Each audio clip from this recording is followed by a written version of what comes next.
Nah, ini udah ada air nih.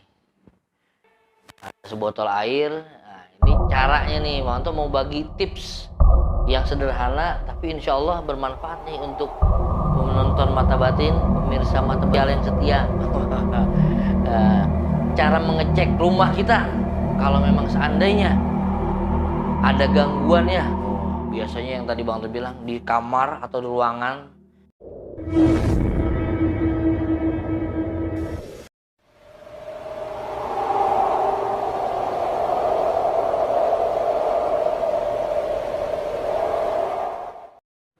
Assalamualaikum warahmatullahi wabarakatuh.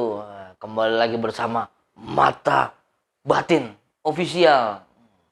Alhamdulillah, Bang Anto doain semua yang menyaksikan tayangan Mata Batin Official, yang menyimak terus, yang menonton terus, insya Allah diberikan umur panjang, diberikan rezeki yang halal berlimpah, diberikan juga kesehatan jasmani rohani, lahir batin fisik mental, dan dijadikan sisa umurnya semuanya digunakan untuk beribadah kepada Allah. Amin ya Allah ya Rabbal Alamin. Kesempatan yang baik ini Mata Batin Official akan mengupas tentang rumah. Tentang rumah. Setiap kita pasti memiliki sebuah rumah, tempat tinggal, ya kan? Baik itu orang yang punya rezeki berlebih, biasanya tinggal di rumah-rumah mewah. Wah. Ada juga yang orang sederhana seperti kita ini tinggal di rumah-rumah sederhana yang cukuplah didiami satu keluarga. Nah, jadi intinya setiap manusia itu memiliki rumah, baik rumah itu rumah sendiri milik pribadi maupun juga rumah yang sewa atau kontrak. Nggak masalah, yang penting kita punya tempat tinggal untuk melakukan aktivitas sehari-hari. Kali ini kita akan membahas tentang rumah. Yang pasti bukan tentang bangunannya. Kita membahas sisi-sisi misteri, mistis yang terjadi di rumah tersebut. Oke, kita mulai aja nih. Bismillahirrahmanirrahim. Biasanya pada satu rumah itu kadangkala ada satu ruangan yang biasanya memiliki aura yang agak berbeda di antara ruangan-ruangan yang lain. Ruangan tersebut biasanya memiliki aura atau udara, atau kalau saya bilang biasa menyebutnya hawa gitu. Hawanya berbeda dengan tempat-tempat ruangan-ruangan yang lain. Itu entah itu kadang ruangan tersebut ada pada kamar, ada juga mungkin yang memiliki gudang. Nah, itu biasanya auranya agak berbeda atau hawanya agak berbeda. Tapi kembali Mata Batin Official mengingatkan, kalau ada ruangan yang auranya kurang bagus, kurang baik, atau kalau kita masuk ke ruangan tersebut baunya mungkin kurang enak, kita nggak boleh tuh buru-buru menyimpulkan, nggak boleh tergesa-gesa menyimpulkan bahwasanya di ruangan tersebut terdapat makhluk astral. Nggak boleh. Di ruangan tersebut terdapat jin, jangan buru-buru begitu. Atau ruangan tersebut berarti ada kirimannya. Waduh, serem tuh. Jangan buru-buru menyimpulkan begitu. Untuk itu tayangan kita ini membahas secara tuntas. Mudah-mudahan bermanfaat nih. Jangan di skip sekali lagi. Bang Anto mohon jangan di skip karena ini penting sekali. Oke, kita bahas langsung. Kita masuk ke pembahasan pertama. Kalau seandainya ada ruangan yang mungkin tadi kita cerita udah kita awali itu, yang punya aura yang kurang enak, kurang nyaman, itu misalkan di kamar. Oke lah, kita ambil contoh sampel di kamar.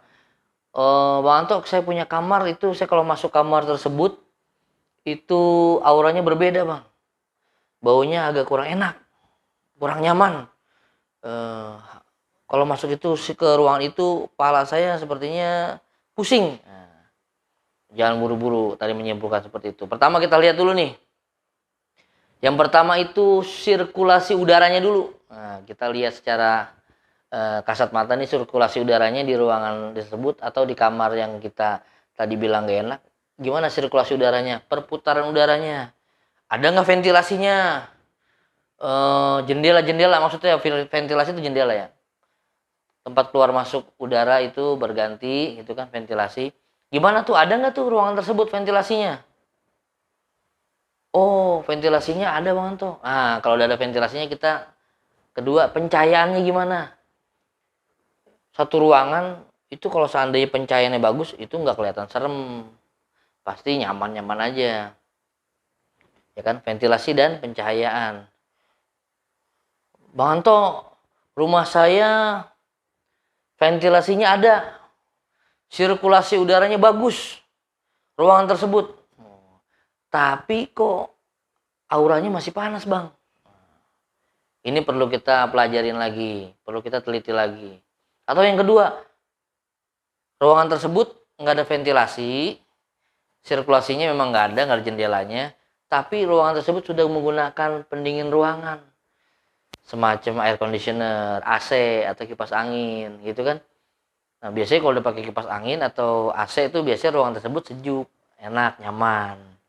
Tapi Bang, kamar saya atau ruangan saya tuh ada AC-nya, ada kipasnya, tapi kok rasanya masih, auranya nggak enak Bang, masih panas. Kalau saya masuk tuh tetap rasanya nggak enak. Nah, ini perlu kita perhatikan. Kita harus cek lebih teliti lagi. Nanti Bang tuh ajarin tuh cara mengeceknya, supaya kelihatan apakah itu ada gangguan dari makhluk-makhluk yang nggak kasat mata, mungkin dari bangsa jin dan yang lain-lain gitu kan. Tapi itu sekali lagi jangan terburu-buru ya. Tadi Bang tuh bilang jangan terburu-buru kita menyimpulkan bahwa itu berasal dari makhluk lain. Karena sekarang tuh banyak modus. Kalau kita buru-buru nih, wah kamar saya nggak enak nih, ruangan saya nggak enak. Yang harus kita datengin tuh orang-orang yang bisa membimbing kita. Yang kita datengin tuh harus orang-orang yang ahli agama. Nanti kita dapat pencerahan di situ. Jangan kita datang ke rumah Mbah Dukun. Mbah, rumah saya, kamar saya rasanya nggak enak Mbah, hawanya nggak enak, auranya nggak enak.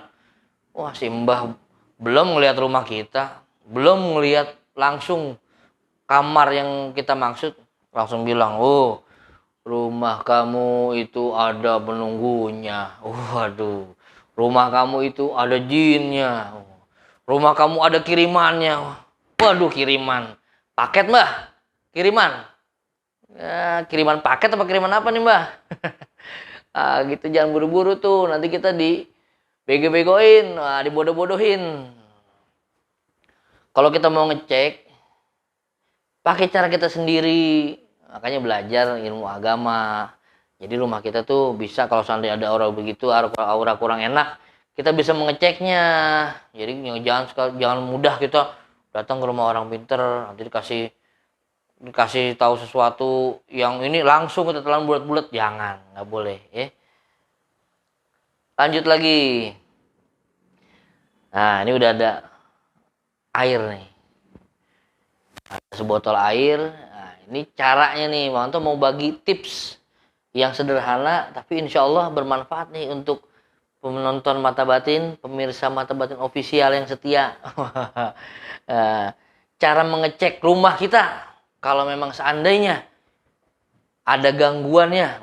Biasanya yang tadi Bang Anto bilang, di kamar atau di ruangan yang kurang nyaman kita rasakan itu. Nah, ambil air di botol aja nih. Wadahnya bisa macam-macam. Bisa juga kita gunakan mangkuk, bisa juga gunakan baskom, bisa juga gunakan wadah mungkin gelas dan lain-lain, macam-macam boleh. Yang penting air, gitu kan.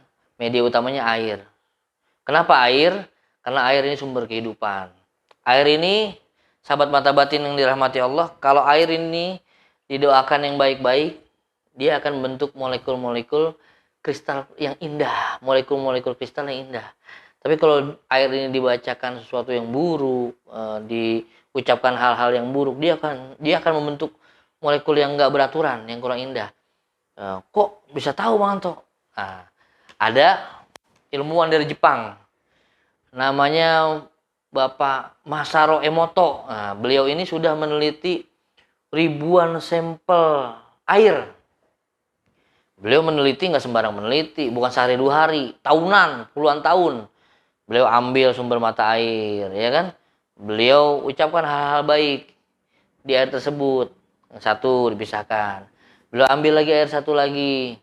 Diucapkan hal-hal yang negatif, yang buruk-buruk, yang jelek-jelek. Ditaruh lagi di satu sisi. Lalu beliau didiamkan dulu. Lalu beliau teliti itu. Wah, dengan peralatan beliau, peneliti namanya juga ilmuwan, ya kan? Dia teliti, wah ternyata yang didoakan baik-baik, yang diucapkan hal-hal baik, itu membentuk molekul-molekul kristal yang indah. Membentuk molekul-molekul kristal yang indah. Begitu juga sebaliknya, air yang tadi diucapkan hal-hal buruk, dia akan membentuk molekul-molekul yang nggak beraturan. Jadinya kacau gitu. Oleh karena itu, media yang sangat mudah, dan itu sudah dibuktikan oleh Bapak Masaru Emoto, kita ambil air. Nah, sudah. Yang tadi Bang Anto bilang, mau wadahnya mau mangkuk, mau baskom, mau piring, mau botol seperti ini bisa. Ambil. Lalu kita berdoa kepada Tuhan kita, kepada Allah Subhanahu wa taala, ya kan? Kita baca basmalah, baca taus, baca basmalah. Mudah-mudahan kita minta kepada Allah diberikan petunjuk atas ruangan tersebut. Auzubillahi minasyaitonirrajim. Aku berlindung daripada godaan setan yang terkutuk. Bismillahirrahmanirrahim. Dengan menyebut nama Allah yang Maha Pengasih lagi Maha Penyayang. Setelah itu kita berdoa, ya Allah, hamba mohon diberikan ya Allah petunjuk. Melalui media air ini, berikanlah hamba petunjuk ya Allah. Hamba akan tempatkan air ini di ruangan tersebut yang memiliki aura kurang baik, kurang enak. Jikalau ruangan tersebut ada memang aura negatifnya, mungkin ada bangsa jin yang menempati di sana, berikan petunjuk ya Allah melalui air ini. Itu tahsin garam di situ. Bacain Fatihah, Al-Fatihah. A'udzubillahi minasyaitonirrajim. Bismillahirrahmanirrahim. Alhamdulillahirabbil alamin, arrahmanirrahim, maliki yaumiddin, iyyaka na'budu wa iyyaka nasta'in, ihdinas siratal mustaqim, siratal ladzina an'amta 'alaihim ghairil maghdubi 'alaihim waladdallin. Amin. Tiup 3 kali. Bismillahirrahmanirrahim. Nah, setelah ditiup, kita letakkan air yang sudah kita doakan di tempat yang kita rasa memang auranya berbeda. Yang punya aura berbeda kita letakkan di sana. Misalkan di kamar, di pojok. Nah, kita letakkan, misalkan kita doain di malam hari, kita taruh malam hari. Nanti kita baru lihat lagi pada pagi hari. Kalau kita meletakkannya pada pagi hari, nanti kita ambil lagi pada sore hari. Nah, nanti kalau setelah kita doakan kita taruh. Nanti pas kita ambil, kalau memang itu ruangan ada aura negatifnya, itu air akan menjadi keruh. Itu air akan menjadi keruh. Ini kan bening. Masih itu, bersih, bening. Nanti kalau seandainya dia memang ada aura negatifnya, dia akan menjadi keruh. Tapi kalau seandainya ruangan tersebut biasa-biasa saja, tidak ada aura negatif, tidak ada makhluk-makhluk astral yang menghuni tempat tersebut, ruangan tersebut, ya airnya akan biasa-biasa saja, bening-bening saja gitu. Nggak akan dia berubah warna ataupun menjadi kotor, nggak. Gitu. Jadi sangat mudah. Nggak perlu kita datang ke tempat dukun-dukun. Waduh, nanti kita dibilang ada tetangga kamu yang ngerjain. Waduh, ngerjain apa? Ngerjain PR. Aduh, jangan gitu dah.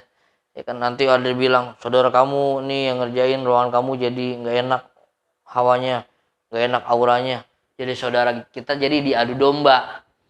Jadi diadu domba oleh setan namanya itu. Karena setan sifatnya mengadu domba. Ya.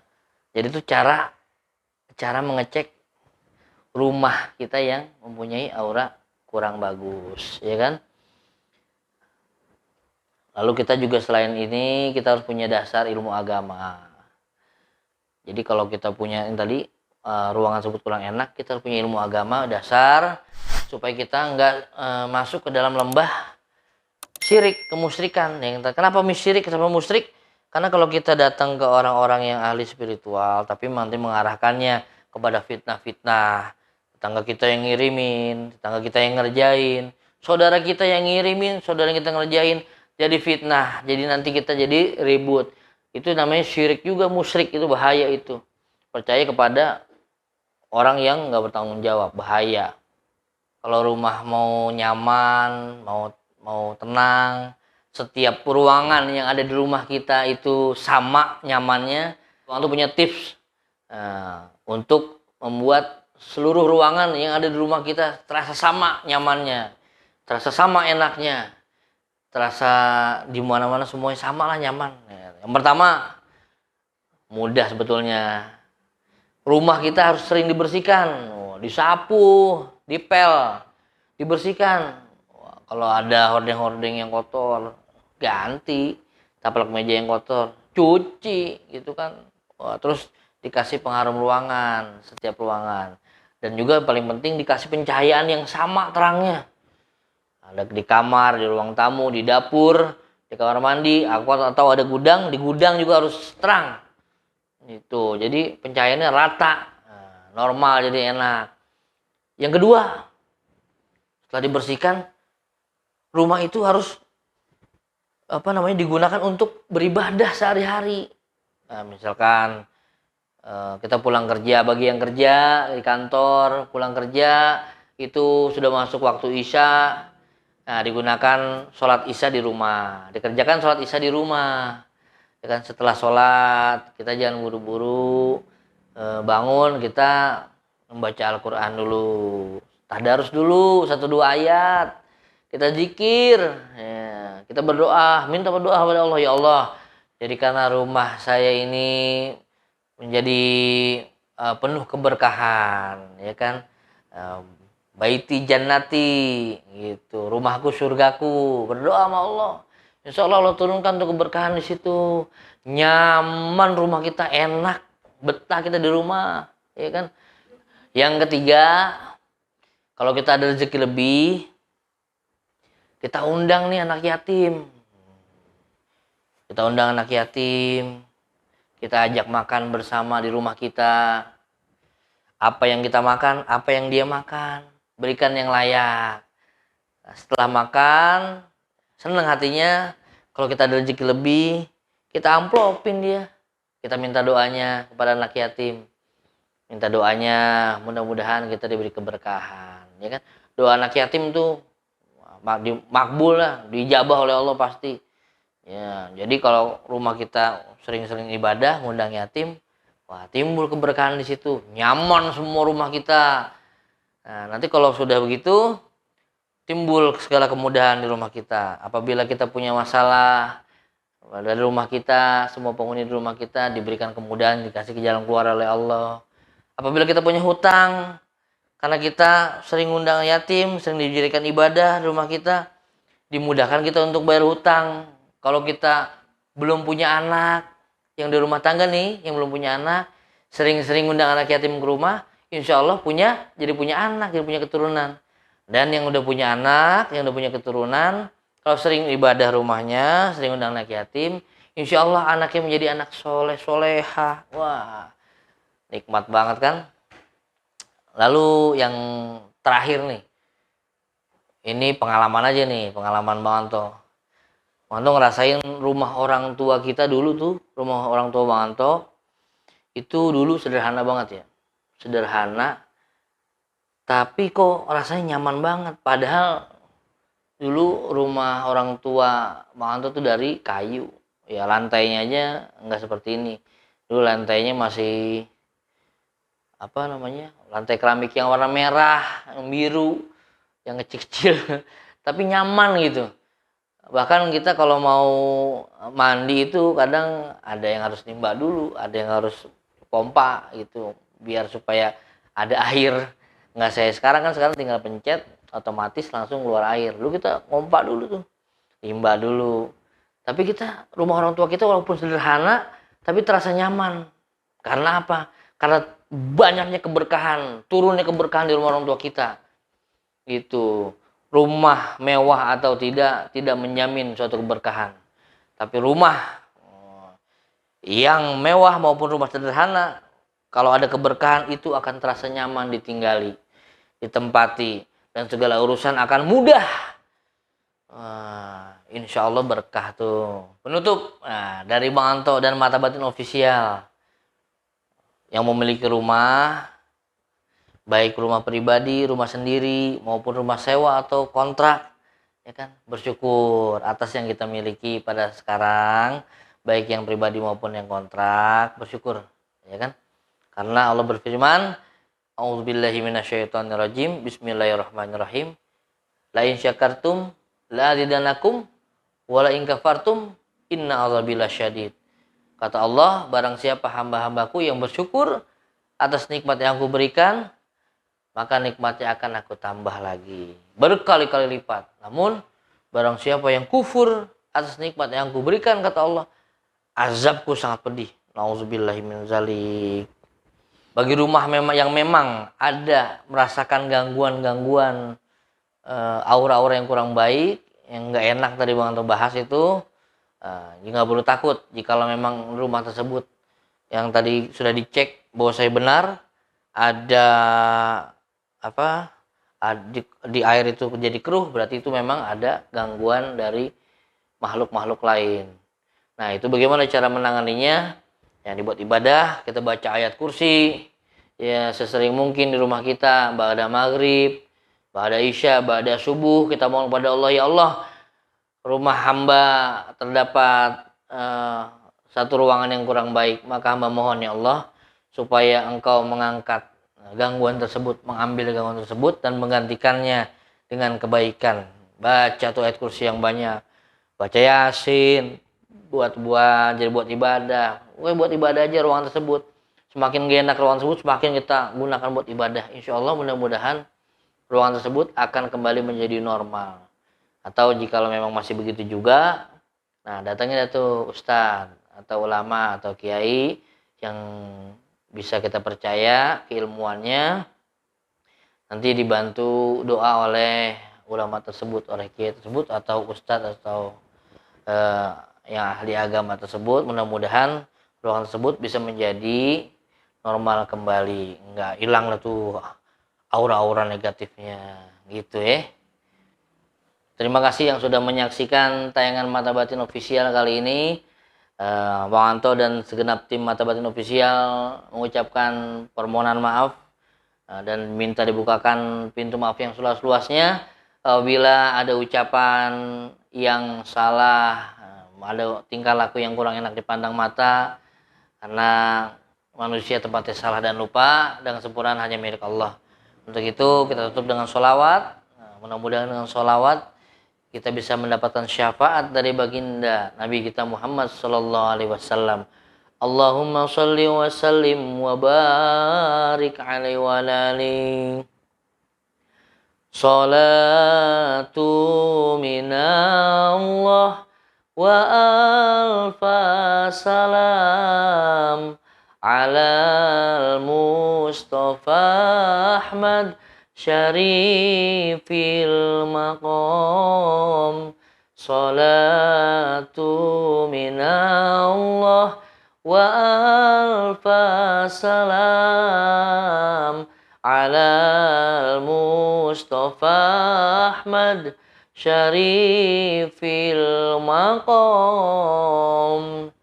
Jangan lupa yang belum subscribe Mata Batin Official. Yang belum share, like dan komen.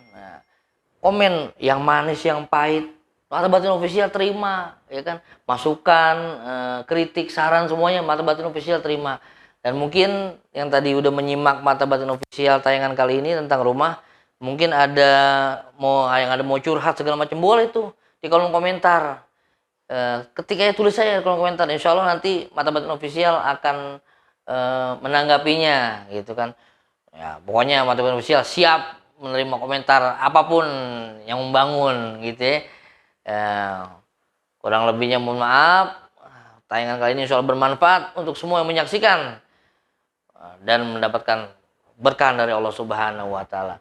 Kurang lebihnya mohon maaf. Wassalamualaikum warahmatullahi wabarakatuh. Salam Mata Batin.